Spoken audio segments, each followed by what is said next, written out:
I'm a coroner, and I've only had one strange encounter in my career, but it still keeps me up at night.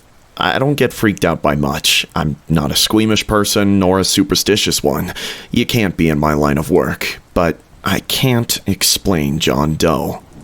We don't get any murders in my city. Overall, we're a pretty quiet and safe community. It's rare that a full autopsy is required, and it's more likely to be requested for unexpected deaths, medical malpractice, that kind of thing, than it is for suspected murder.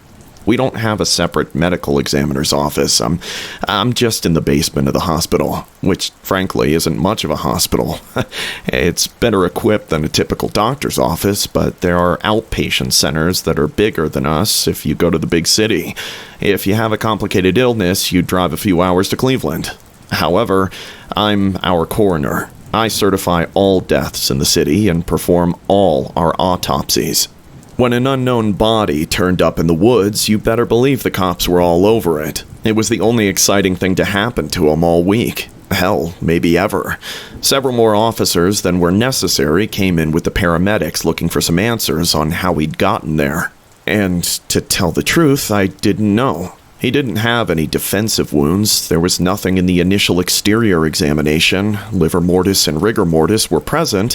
I estimated the death at around 12 hours prior. The x-rays came back normal.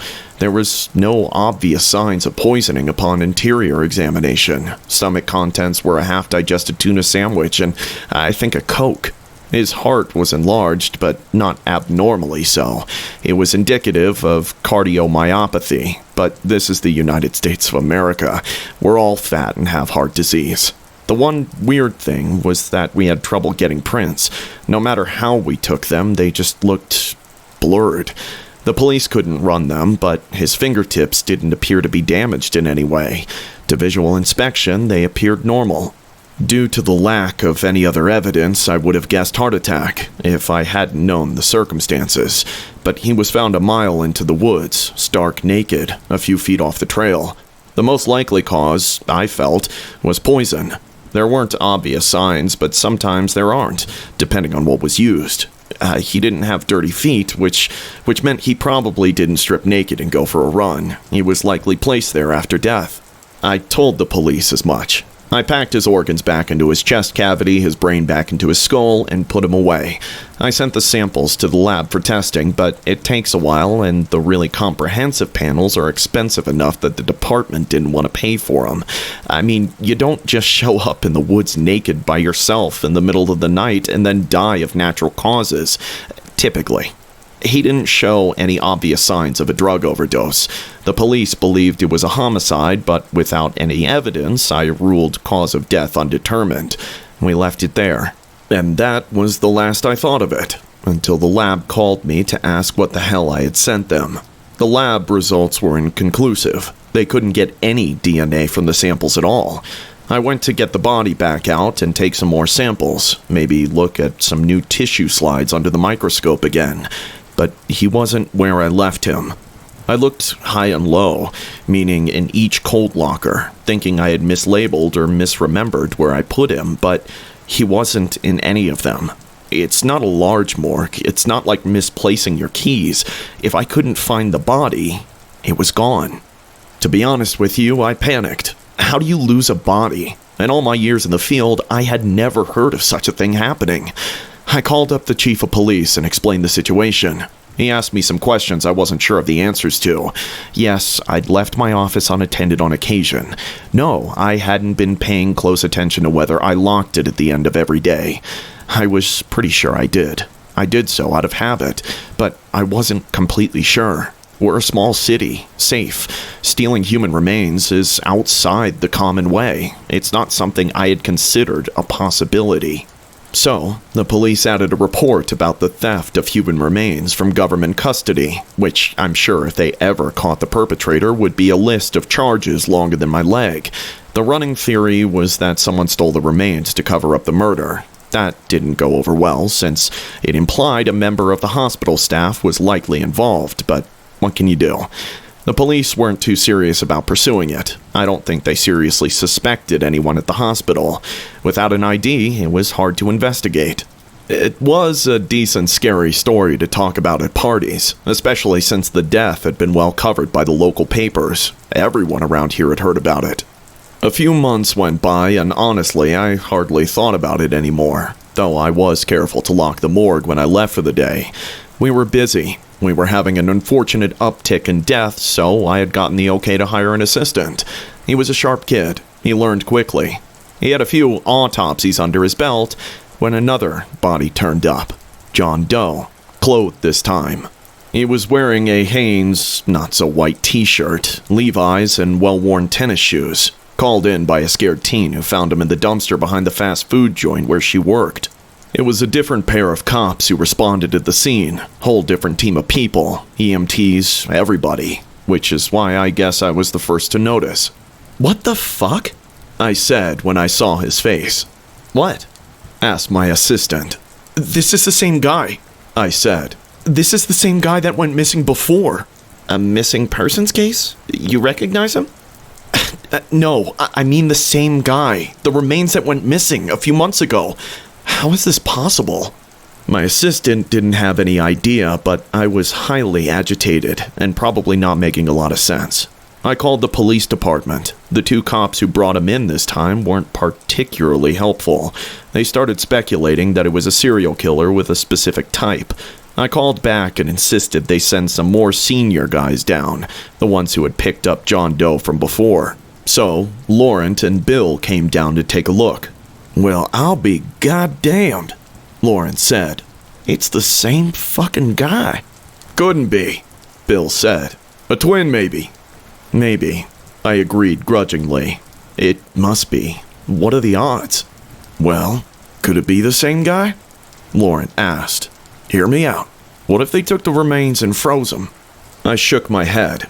"No, I performed an autopsy last time. This guy hasn't been cut open." You'd think if there was a pair of identical twins missing, someone would have reported it," Bill said. "I can make a few calls. Let me know if anything comes back." The weird thing, well, one of the weird things about that body was that it was fresh.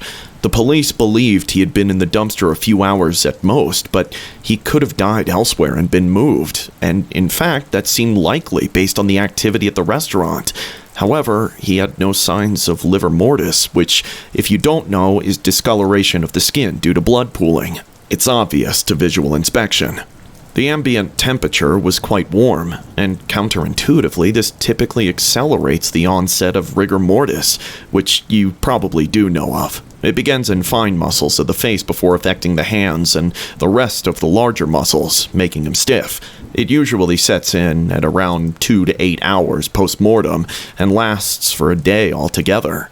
You can estimate the time since death based on how it's affecting the muscles. John Doe had no signs of rigor mortis whatsoever, nor any of the markers that come after that.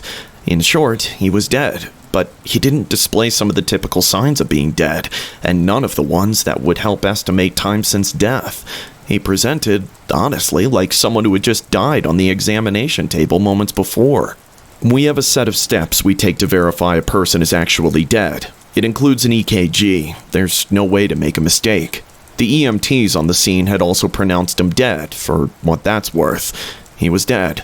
I felt a bit superstitious, but even so, I couldn't help but check for a pulse a few times before making an incision, just in case. I had a weird feeling like the subject wasn't dead, or, and I feel weird even saying this, but just barely dead, only mostly dead, as they said in The Princess Bride, but I mean it in a much less charming way. Something about his body felt off. However, I'm not sure if I was just jittery due to the circumstances, and hindsight does not improve my recollection of him at all. If you're a decent coroner, you're the methodical type. I'm at least halfway decent, and wouldn't say I half-assed it the first time, but I was extremely meticulous this time. By the book. We opened him up, we examined every organ, we even cut into his limbs, which we don't normally do without specific reason. We took a lot more samples than we had the first time. His heart was strange. I weighed it and it was enlarged. I was planning to do a couple of cross-sections to see if it was healthy, but When I pressed into it with the scalpel, a viscous white fluid oozed out. It had a smell that seeped through my mask. My assistant had to run and retch. I don't know if you've ever vomited in a face mask and shield, but it's messy. He was effectively down for the count. The smell was like walking into a Yankee Candle store. Sort of. Not a bad smell per se, not like a severely decomposing body, but still strong enough to make you lightheaded. I've never seen or heard or smelled of anything like it. It was like the fluid had completely filled the atrial and ventral cavities. I would have said it was like his blood had been replaced, but when we vacuumed out his chest cavity, the blood had been normal. His arteries and veins were normal. It was only the heart. I guess that whatever happened must have been post-mortem, or else it would have been pumped through his arteries, but that didn't explain what had happened. I briefly debated the merits of dumping the fluid down the sink and therefore eventually into the municipal water supply, but decided against it. I put on fresh gloves and took a careful sample, being sure to seal it. I then put the whole meal tray full of the substance into one of the triple-bagged 5-gallon buckets we had handy. I tied the bags off, closed the lid, and then bagged the bucket for good measure. We left the room. I locked the door behind me, and we went upstairs to give my assistant a chance to recuperate. The ventilation down there is very good, so we hoped it would dissipate the smell in the meantime. When we finally went back in the room, the smell had mostly disappeared, along with the body. So I had the samples, the bucket with the substance in it, and even the camera we had been photographing him with. We called in the police again.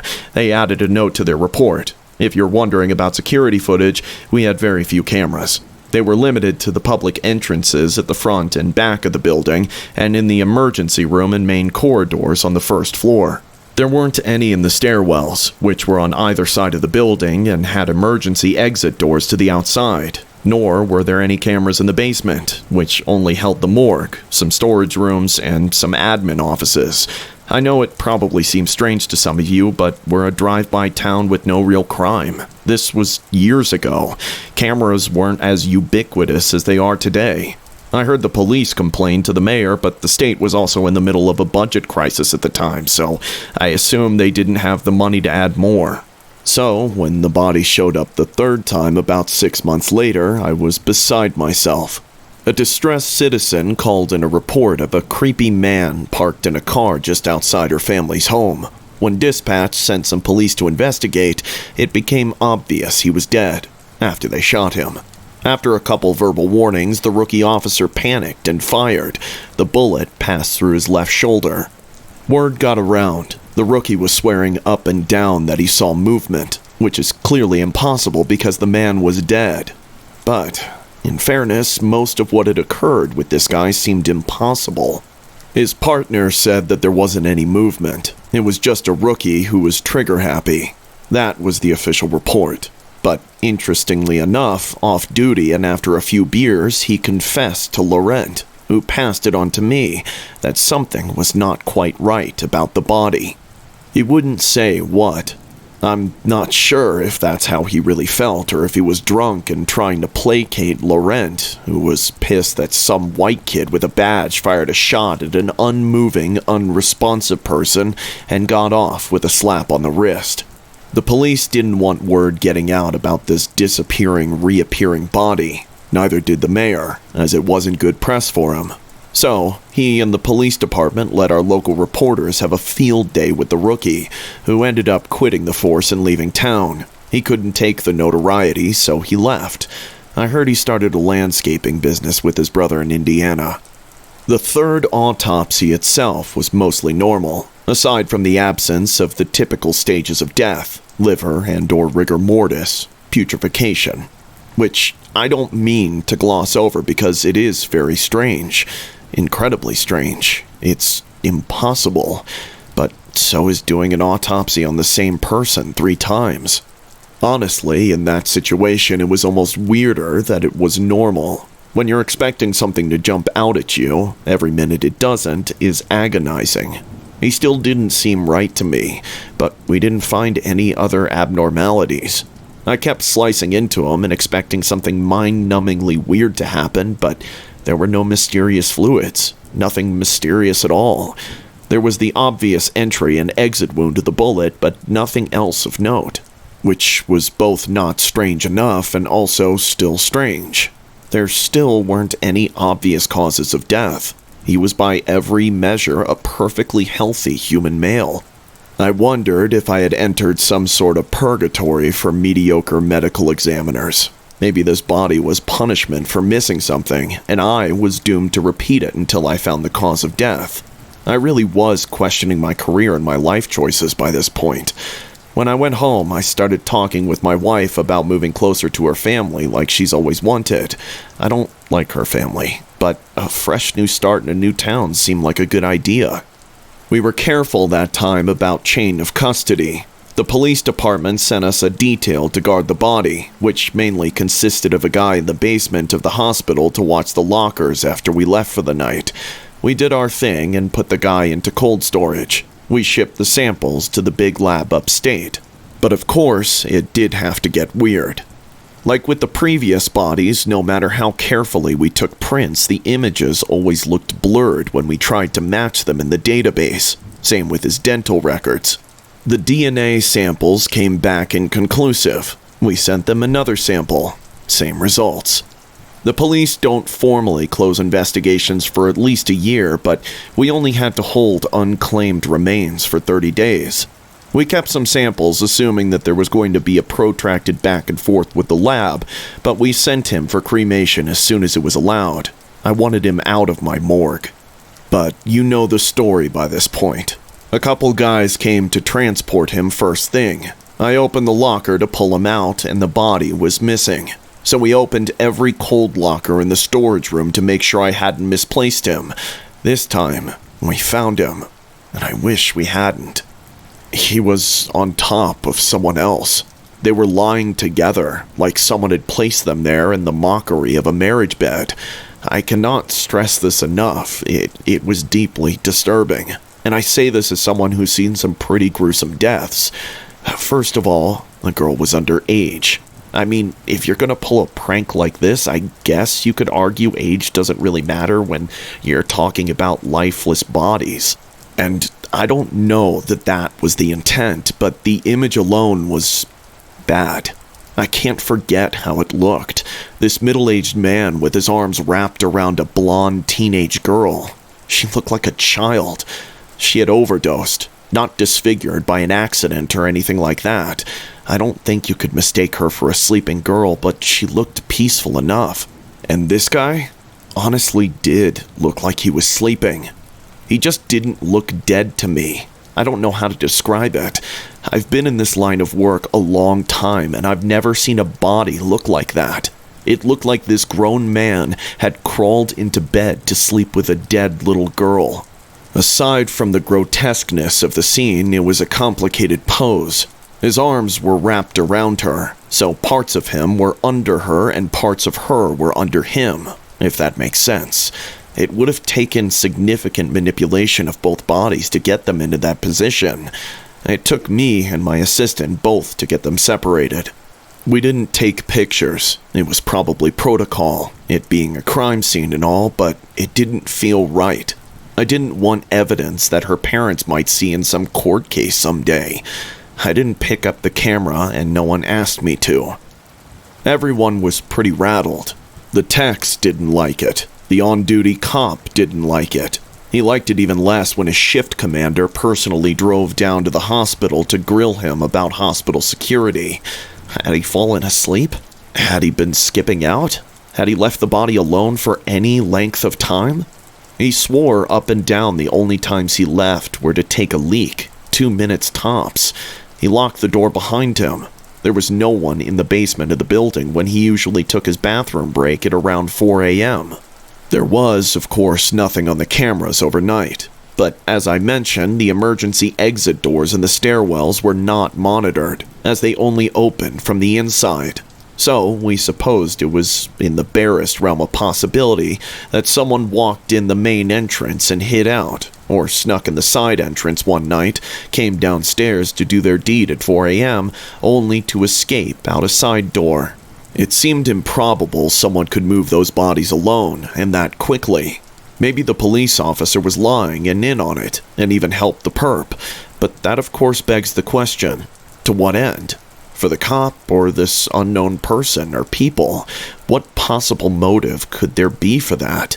They didn't steal or destroy evidence this time. It was simply bizarre. The shift commander was frustrated, but the details didn't point to anything plausible. The police did a very thorough investigation. They swept the whole lab for prints. There was nothing unusual. All people who had been there and were supposed to have been there, and not that many prints, as most of the time people wear gloves.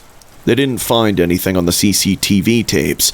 None of the hospital staff remembered anything unusual in the past month. Anyway, the techs carted the guy off and they cremated him. There was some dithering about whether to continue to hold him in light of these new events, but I think everyone was just as eager to get rid of him as I was. So we left that morning to get cremated. I followed up with one of the guys who took him, and he swore he saw John Doe go into the chamber with his own eyes. I felt relieved. He hadn't disappeared this time. Whatever this bizarre tableau was, it was over. And yet, imagine my surprise when he showed up again, turned up like a bad penny. I didn't even ask the circumstances. I was afraid to. I'll spare you the details of the autopsy. There was nothing noteworthy. Again, no cause of death could be determined. He went into a locker. I sent the samples to the lab even though I knew it was futile. Can you guess what happened after? Yeah, we lost the body again. It only took a couple of days. This time there were witnesses, though what they saw frankly raises more questions than it answers. An admin saw a guy in misfitting clothes and a lab coat limping barefoot out of the lobby. She said she called out to him a few times, but he ignored her. She knew he didn't work in the building, and of course the bare feet were suspicious. She was worried he was having some kind of a psychiatric episode, so she called security and the police. He went right out the back door. You can see him on the security footage of the rear parking lot, just the grainy monochrome back of his head. John Doe, shuffling away from the building. The worst part for me is the clothes he's wearing. They're mine. I kept a spare set downstairs. He went through my things and took them before he walked off. The admin is in frame for a few seconds. She comes and stands outside watching the man go. If you watch the tape all the way through, the cops get there and she comes back out with security. They confer for a minute. She points them in the direction John Doe went, and they go after him. If you keep watching, a second set of cops pull up and go after the first two. And what wasn't caught on the camera was the manhunt when the first two cops didn't come back. They stopped responding to their radios shortly after entering the woods near the property line, past the parking lot. The second set of officers couldn't find them.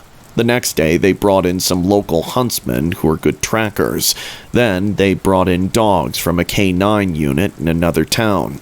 When both of those failed, the police enlisted able-bodied volunteers to completely scrub the whole area, square foot by square foot. The manhunt lasted about a week before they gave up hope. It was a major scandal.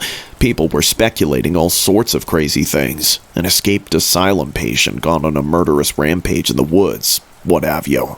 The fact that he was a dead John Doe actually managed to get swept by the wayside. He was clearly alive in the security footage. Everyone wanted to know who he was. We never figured it out. The car he was found in the previous time was registered to an elderly man a few towns over, who had died of natural causes, and the car had been reported stolen by his son, who was the executor of his estate. They denied knowing John Doe, and neither of them could be proven to have any association with him, nor did they resemble him. So the car theft didn't seem like a personal or familial dispute. The trail was cold. I'm ashamed to say I didn't join the search to find the missing officers. To be honest with you, and I feel guilty about this, I hope they didn't find John Doe. Missing men be damned. I couldn't bear to do another autopsy on him, and resolved to quit on the spot if they found him.